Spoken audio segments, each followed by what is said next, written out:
Muy buenas noches. ¿Cómo están hoy? Miércoles 12 de marzo, casi mitad de marzo. Bueno, estamos en Noches con Jesús. Saludamos también a las personas que nos siguen a través de nuestro canal de YouTube. Les damos la bienvenida. Y esta noche tenemos aquí un título. ¿Cómo dice el título? Una vida larga y ancha. Está basado en Juan capítulo 10, verso 10, en la parte B del versículo, que dice así. Dice el Señor Jesús. ¿Cómo dice? Yo he venido para que tengan vida y para que la tengan en abundancia. Dice Jesús, yo he venido para que tengan vida y para que la tengan en abundancia. ¿Cuál era el problema de la humanidad? No tenía vida. No tenía la vida de Dios. La palabra en el original, el griego, es zoe. Entonces la humanidad estaba muerta, sin la vida de Dios. Entonces Jesús, que es la vida, vino a traer esa vida para nosotros. Y vino con un propósito. ¿A qué vino? Para que tengamos vida, la vida de Dios y vida en abundancia. De ahí sacamos el título, una vida larga y ancha. Es decir, una vida bendecida en la tierra, pero una vida eterna en el cielo. ¿Listo? Porque nosotros teníamos un problema. ¿Qué teníamos? Nos robaron, ¿sí o no? Uy, Echeverry, nos robaron. ¿Cómo sucedió ese robo? Dios le entregó al ser humano el planeta Tierra como heredad. Y vino un timador disfrazado de serpiente y timó al ser humano. ¿Y qué hizo? Hurtó, ¿cierto? ¿Qué más hizo? Mató espiritualmente al ser humano porque viene el pecado y a través del pecado la muerte, ¿cierto? ¿Y qué más hizo? Destruyó. Entonces esta era la situación de la humanidad. No era simplemente una situación de unos pecados y perdónenme los pecados. Y ahí es el grave error que comete uno cuando dice el pecador tiene que arrepentirse de sus pecados. No. El pecador necesita recibir la vida de Dios. ¿El arrepentimiento es para quién? Para los cristianos. ¿Ya están aquí? Para el pecador o la persona que no ha nacido de nuevo, ¿qué es lo que necesita? Recibir la vida de Dios. Necesitan nacer de nuevo. Cuando ya nacemos de nuevo, entonces, ¿qué necesitamos ahora? El arrepentimiento. Que la palabra del original es metanoia. Cambiar la manera de pensar. Como ya recibimos la vida, ahora tenemos que cambiar la manera de pensar por la palabra de Dios. Entonces, básicamente lo que sucede es un proceso. Es un proceso muy interesante. ¿Qué dice el texto? Yo he venido para que tengan vida y para que la tengan en abundancia. Entonces, básicamente eso se llama nuevo nacimiento. Entonces, nuevo nacimiento. De modo que si alguno está en Cristo, nueva criatura es, ¿qué recibió? La vida de Dios. Recibió una vida larga y ancha. Recibió una vida abundante. Recibió la vida eterna. Ahora, si recibió esa vida, su vida aquí en la tierra también debería cambiar. ¿Sí? El solo hecho de saber que no va al infierno, sino que va al cielo, eso debería cambiarle la vida. Pero él tiene un problema. ¿Dónde tiene el problema? En la mente. Entonces necesita iniciar un proceso en la mente o el proceso de salvación del alma. Es un proceso en la mente donde ¿qué había? Hurto, muerte y destrucción. Ya el espíritu nació de nuevo, pero la mente todavía tiene este problema. Ahora, ya el espíritu nació de nuevo, la persona debía pensar como una nueva criatura, pero ¿sabe qué pasa? El ladrón cuando recibe esta palabra de vida viene. ¿A qué viene el ladrón? A robar esa palabra, esa semilla. ¿Se acuerda la parábola del sembrador? Que las aves del cielo es el demonio que viene y hurta la palabra que ha sido sembrada. Entonces viene ¿a qué? A hurtar.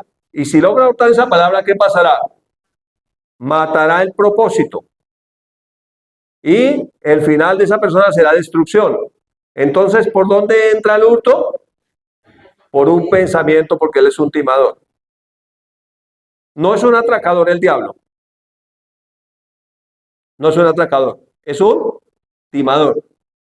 En términos de seguridad, es muy diferente un atraco cuando le dicen, sacan el arma y le apuntan y le dicen, suelte todo lo que tiene. Eso es un atraco. Pero aquí, ¿qué le dicen? Deme eso y le voy a dar, mire, le voy a dar y le voy a dar y le voy a dar. Lo que le vende es una idea falsa. La idea que le vende es una idea de muerte.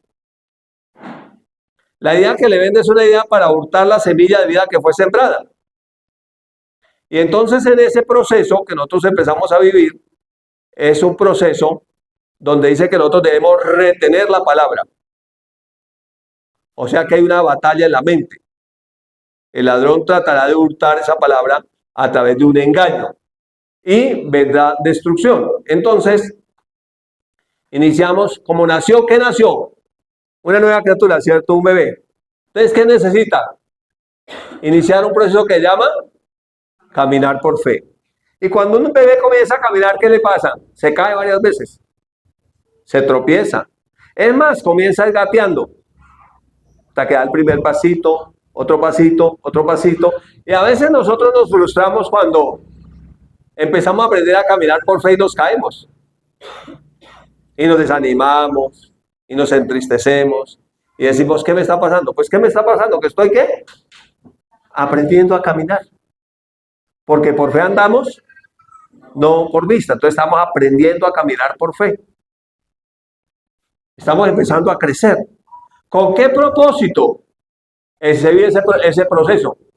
Con el propósito que demos fruto. Con el propósito que normalmente la planta da fruto cuando está madura. Quizás en el proceso vamos dando fruto poco a poco. Digamos que estas dos van como unidas. Esto fue un milagro que sucedió así. Hace parte del pasado, usted ya no nació de nuevo. Ya vino, ya recibió vida, una vida larga, ancha, una vida abundante, pero inició un proceso, no dejarse robar esa semilla. No dejarse engañar. Mi esposa estaba hablando y decía que el enemigo en los últimos tiempos ¿buscará qué? Engañar. Entonces es un timador, es un engaño. Aún si fuera posible, a los escogidos, a aquellos que han nacido de nuevo, engañarlos.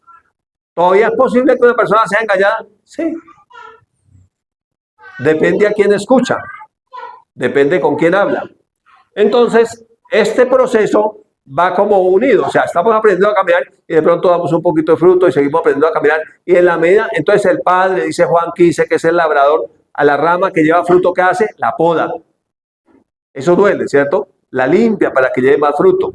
Entonces vamos en ese proceso dando 30, 60, y la idea es que demos 100 por uno de fruto. Pero es un proceso de aprender a vivir o a caminar por fe.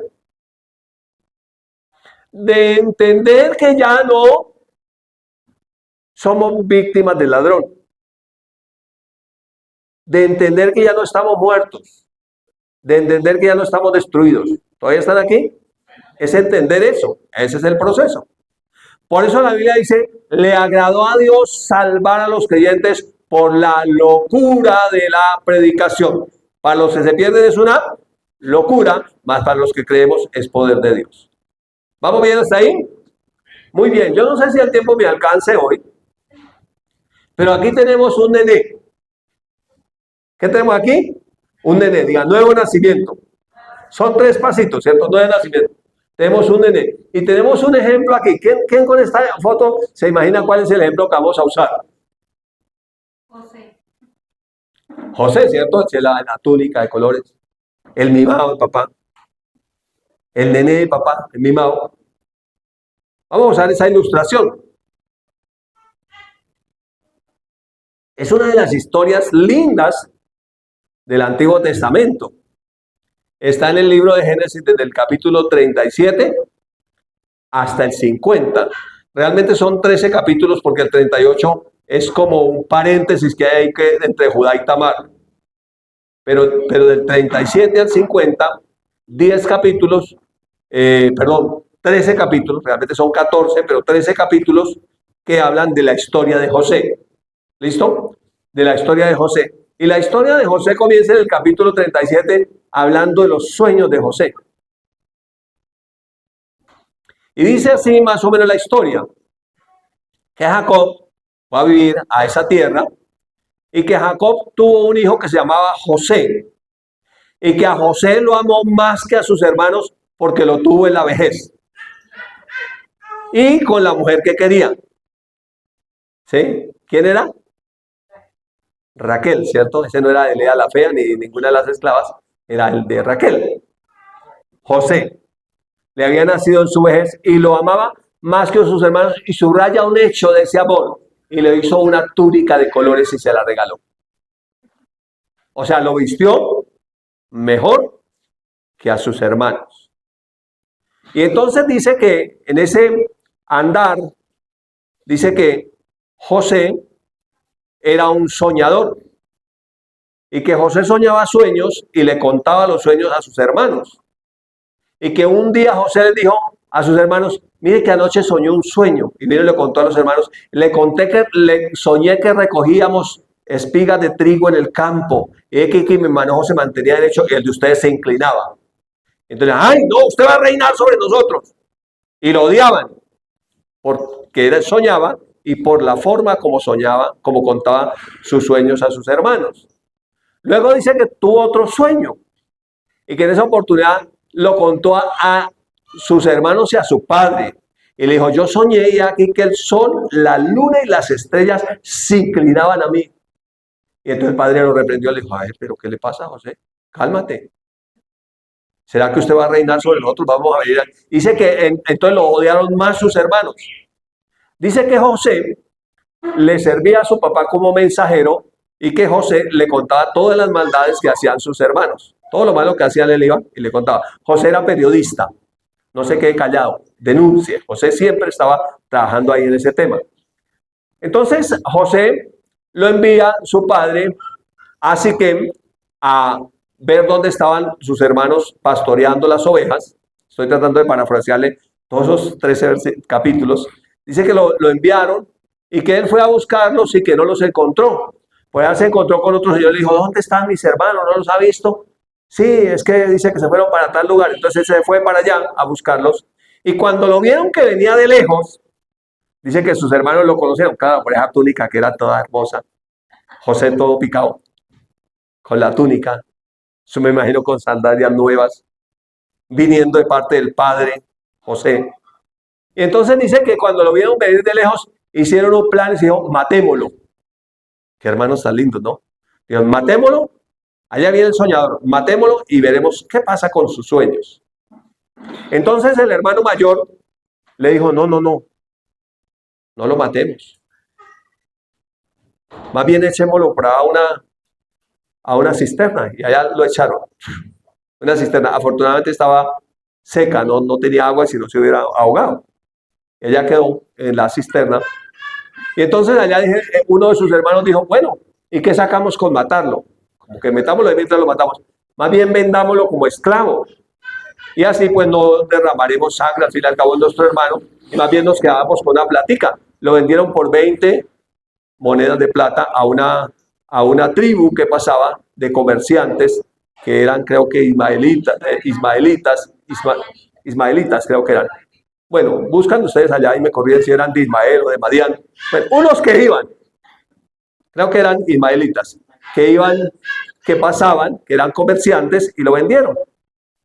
Ellos se lo llevaron y cuando llegaron a Egipto se lo vendieron a Potifar, segunda venta. Entonces no fue vendido, sino fue revendido. Madianitas, me están corrigiendo aquí, madianitas. Entonces no fue vendido, sino fue revendido. Lo revendieron y Potifar lo compró y lo puso a ayudarle en su casa. Cuando José comenzó a ayudarle a Potifar, dice que comenzó Potifar a prosperar en su casa y que Potifar se dio cuenta que la gracia de Dios estaba con José, que todo lo que José hacía Jehová lo prosperaba. Entonces lo nombró administrador de su casa y le entregó al cuidado de todo. Todo lo que hacía. Todo estaba a cargo de Potifar. Y Potifar no se preocupaba sino solamente por lo que comía. Estaba fresco. Y todo iba bien prosperando. Pero dice el texto que José era de hermoso parecer. Otra traducción dice que era fornido y de hermosa presencia. Y entonces la mujer de Potifar se fijó en él, se enamoró de él y comenzó a hacerle una propuesta indecente. Lo miró con intenciones, con deseos sexuales. Y entonces le cantaba todos los días, duerme conmigo esta noche. Siempre llegaba ella y dele. Y José, que no, que sí, que no. Y la resistió durante un tiempo hasta que de una oportunidad llegó y lo cogió solo. Y cuando lo cogió solo, dice que lo agarró por la túnica y le arrancó la túnica y José salió corriendo. Cuando ella se dio cuenta que tenía el vestido de José en la mano, entonces comenzó a gritar, ¡ah! Me quería violar este hebreo desgraciado, infeliz, abusador. Y llegaron todos sus sirvientes. Entonces cuando llegó Potifar, le dijo, mire, ese esclavo hebreo que usted trajo, para eso es que sirve esa plaga. Aquí vino y trató de abusar de mí. Y entonces Potifar, que era oficial de Faraón, era el jefe de la guardia de Faraón, lo metió a la cárcel donde metían los presos del Faraón. Y justamente cayó, segunda caída, allá a la cárcel. Primera caída, a la cisterna. Segunda caída, a la cárcel. Pero allá en la cárcel tenía la gracia de Dios, empezó a ganar confianza, fue nombrado administrador de la cárcel y todo lo que José hacía en la cárcel salía bien. Dios lo bendecía. Un día llevaron unos presos a la cárcel que eran empleados del rey, del faraón. Uno era el copero y otro era el panadero, o el jefe de los coperos y el jefe de los panaderos. Una noche entró José y vio que esos señores estaban preocupados, como angustiados. ¿Qué les pasa? ¿Por qué están tristes? Les preguntó. Ellos le dijeron, no, es que anoche tuvimos unos sueños como raros y estamos preocupados por eso. ¿Y qué fue lo que soñaron? Porque del Señor es interpretar los sueños, en el Antiguo Testamento, ¿no? Ahorita no hay intérpretes de sueños, paréntesis. Entonces, ellos le contaron, el copero le dijo, no, mire, yo soñé que exprimía 3 ramilletes de uvas y que ponía la copa en la mano del rey. Y José le dijo, ese sueño, los 3 ramilletes de uvas significan 3 días.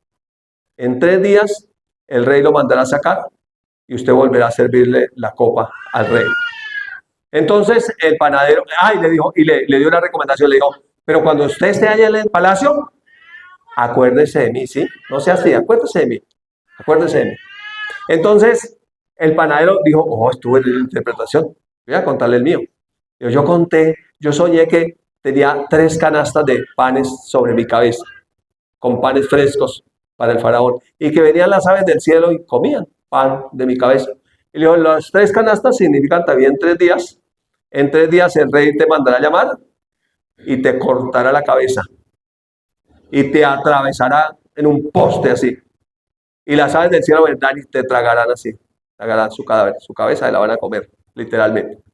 Efectivamente, a los 3 días, el rey cumplía años, hicieron una fiestecita, una pachanga bien buena en el palacio, se acordó de sus empleados y lo mandó traer.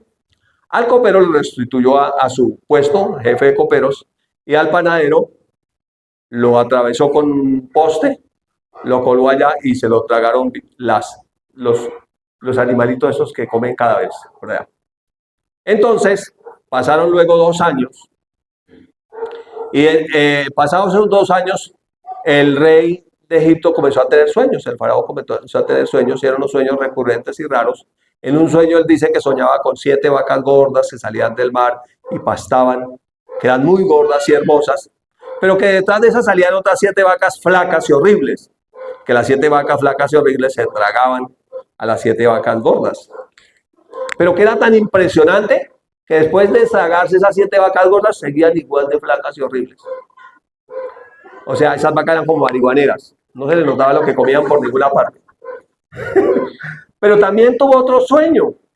Y dice que en el sueño él veía 7 espigas de trigo así, pero bien cargadas, bien suculentas, pero que luego veía 7 espigas secas que no tenían trigo, como azotadas por el viento que venía del oriente. y que luego esas 7 espigas flacas, sin trigo, vanas, se comían las 7 espigas gordas.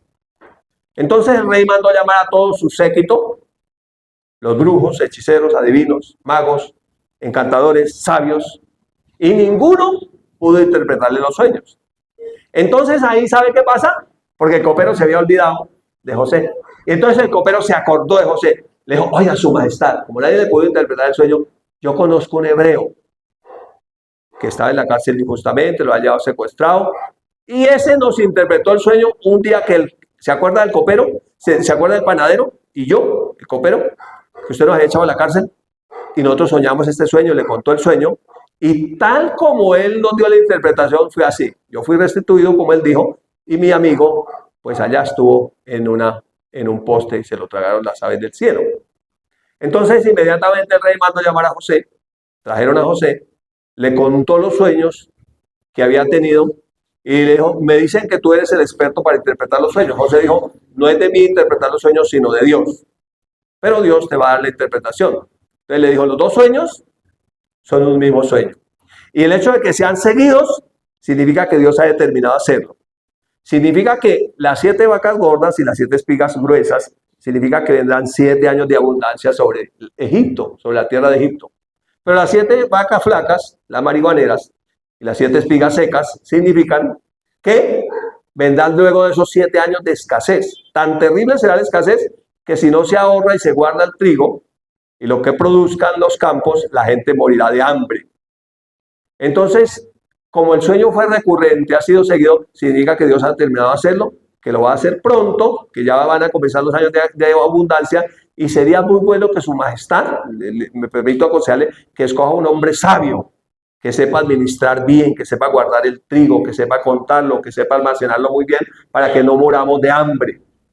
Y entonces, ¿para dónde dijo y quién más sabio que usted, que tiene el Espíritu de Dios? Y es cuando pasa, entonces, José de la cárcel al palacio, y ahí termina más o menos toda la historia. Luego vienen los hermanos, etcétera, etcétera, etcétera. Lo que quiero tratar de hacer en este poquito tiempo, y me perdonan la carrera porque es que es muy largo, es tratar de colocar un paralelo entre la vida de José y la vida de un cristiano. ¿Todavía están aquí? Listo. Entonces, la vida de José y la vida de un cristiano. Entonces, ¿qué tenemos aquí? Un nené, un nuevo nacido. Inicia el proceso. ¿Qué normalmente tiene ese nuevo nacido? Sueños. Uno nace de nuevo y uno como que todos esos sueños que el diablo le agarró, como que afloran. Y entonces uno comienza a soñar con las cosas de Dios. Pero hay por ahí algunos hermanitos religiosos que son expertos en matar sueños, que les gusta tener envidia de aquellos que son muy amados por el Padre, que son nuevos nacidos y que están llenos de sueños.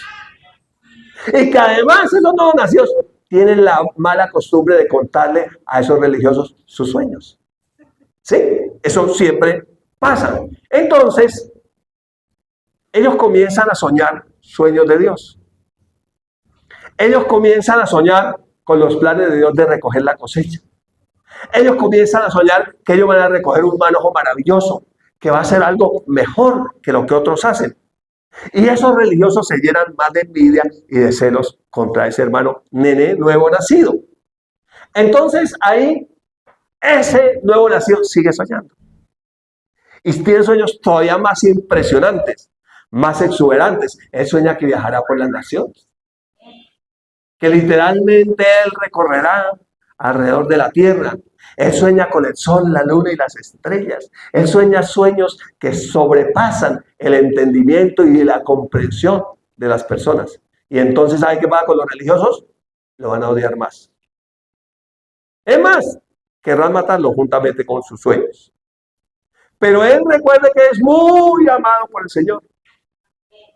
Pero es un bebé, espiritualmente hablando. Tiene gozo, tiene planes, tiene sueños, tiene un montón de cosas maravillosas, pero tiene que aprender a caminar por fe.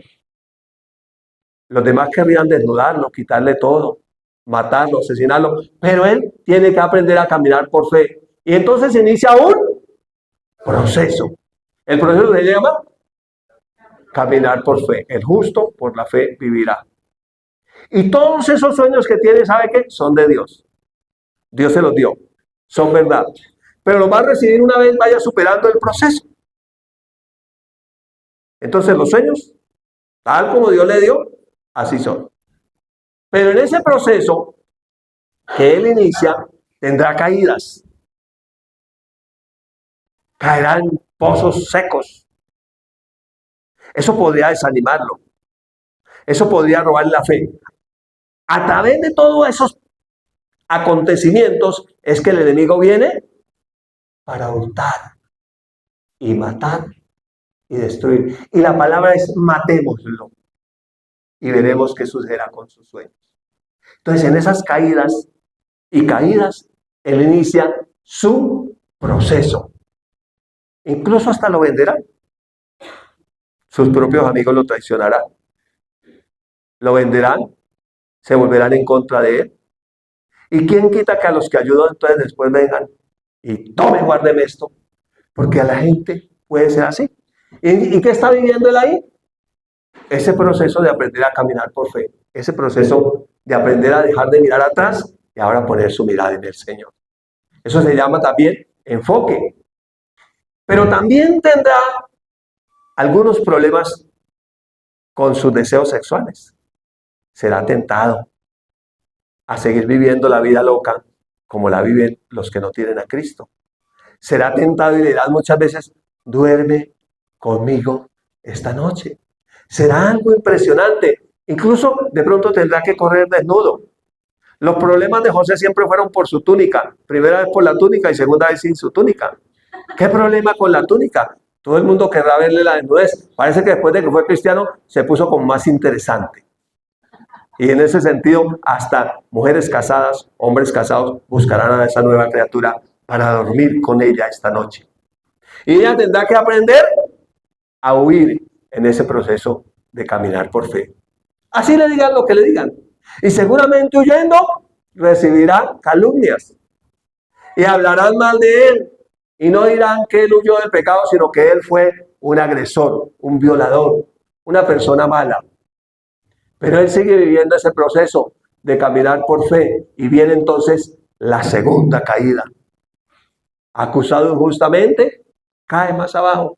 Y él dice, con esos sueños tan lindos y tan maravillosos, con el sol, la luna y las estrellas, con recoger la cosecha, con caminar en la gloria de Dios, cada vez voy para abajo. El principio del proceso pasado, ¿y qué pasa con esa nueva criatura, ese nene recién nacido? Parece que va perdiendo. Y cada vez peor, y cada vez peor. Le dice, hola, usted, pero, ¿se acuerdan? Oiga, usted todo un hijo de Dios y vendiendo tinto. Entonces uno cuando ya va pasando el tiempo, uno como que se da dando cuenta y dice, hola, muy interesante eso. Y mientras estudiaba yo pensaba en eso, yo decía, me identifico con José. ¿Cuánto tiempo duró el proceso de José? Duró 13 años. ¿Cuánto tiempo dura el tuyo y el mío? Depende. ¿De quién? De nosotros. Que aprendamos a caminar por fe. En medio de todas esas pruebas, que no dejemos de caminar en amor con la gente. Que la gente no nos cambie a nosotros. ¿Sí? Que nosotros cambiemos a la gente. Aunque la gente está portando como mal, ¿cierto? Son como miserables. Están tratando de dañarme. Finalmente lo que quieren es matarme con los sueños. Finalmente son como armas que está usando el enemigo para hurtar y matar y destruir. Pero nosotros no nos damos cuenta. Nosotros pensamos que son las personas. Y finalmente, en medio de esas circunstancias difíciles, llegamos a conseguir trabajos que nunca buscamos.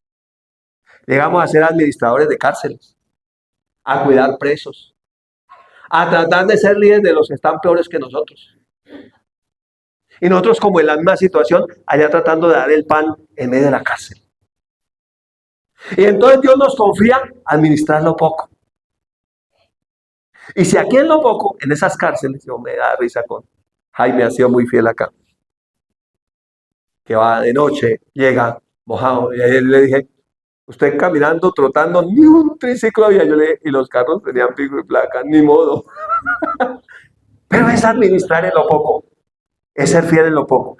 Que Dios te puso una persona para disipularla, y esa persona, adivine cómo está, igual que usted, como presa,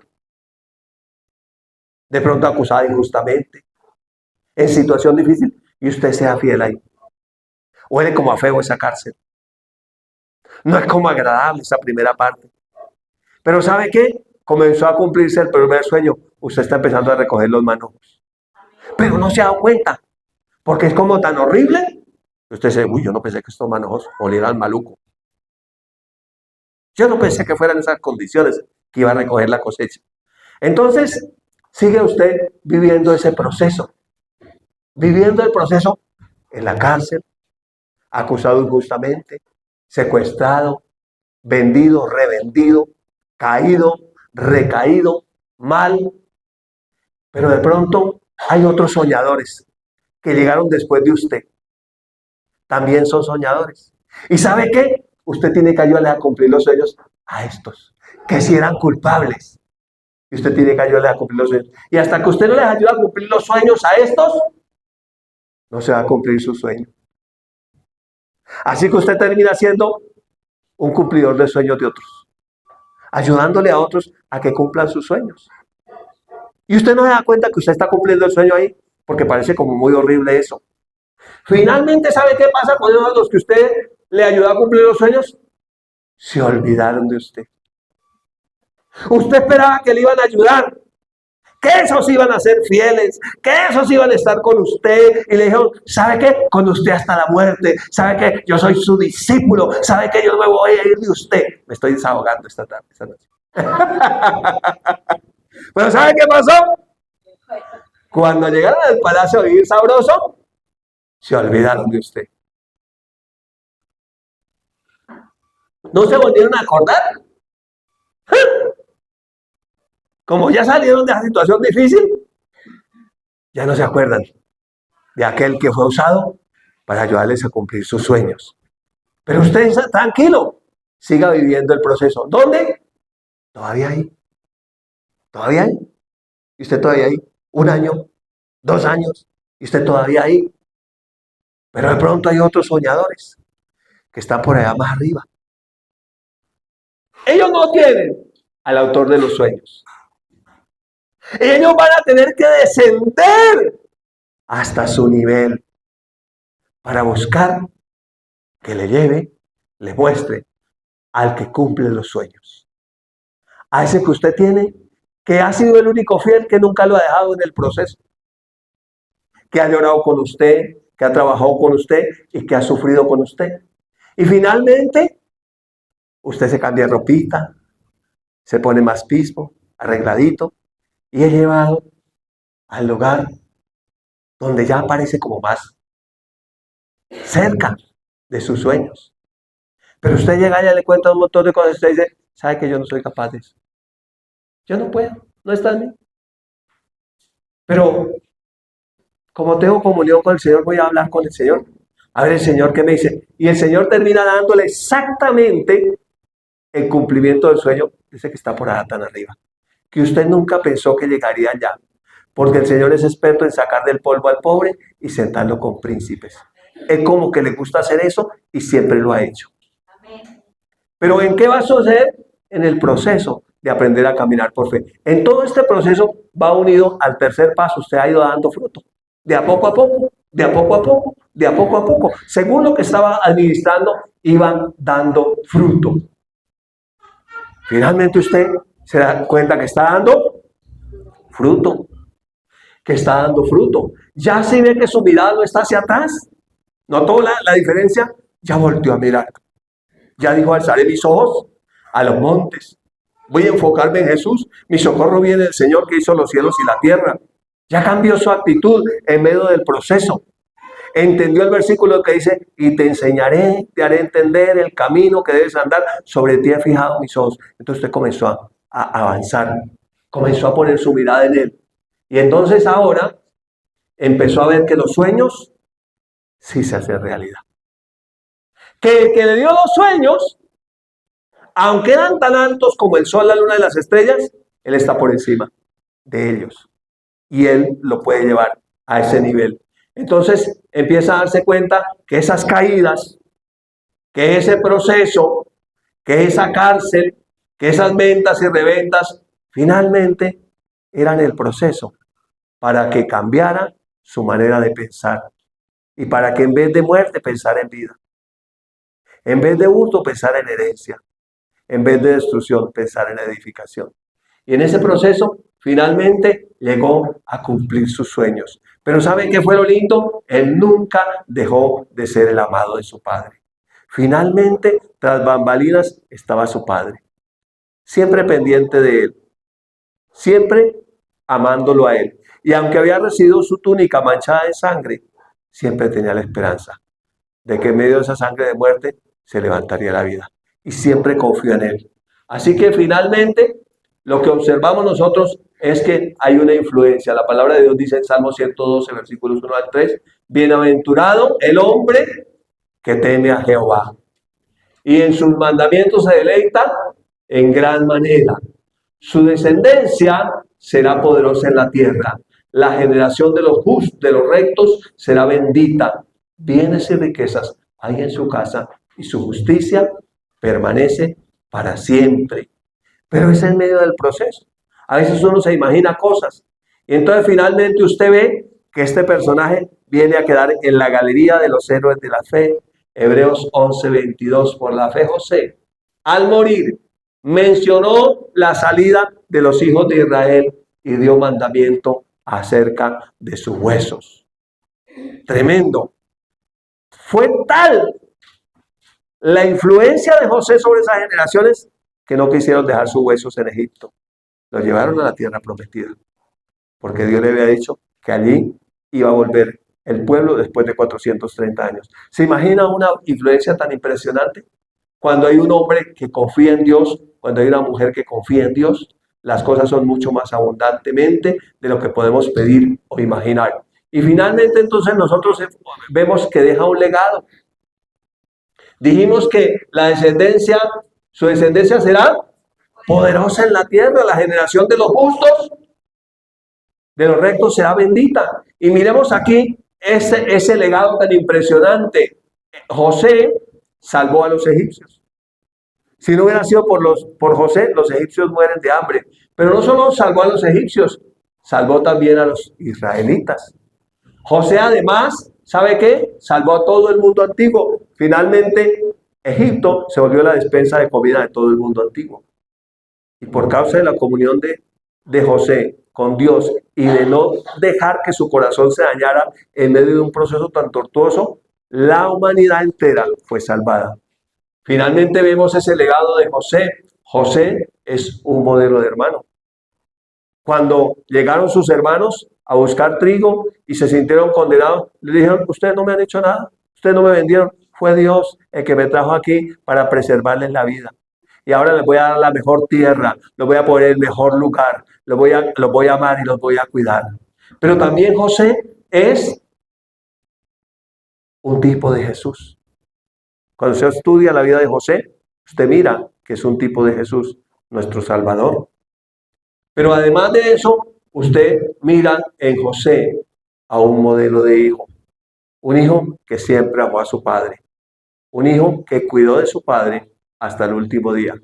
Finalmente, entonces, lo que nosotros observamos aquí es que se cumplió lo dicho por Jesús, pero tenemos que aprender a sonreír en medio del proceso. Tenemos que aprender a ver las cosas como Dios las ve. Tenemos que aprender a caminar por fe.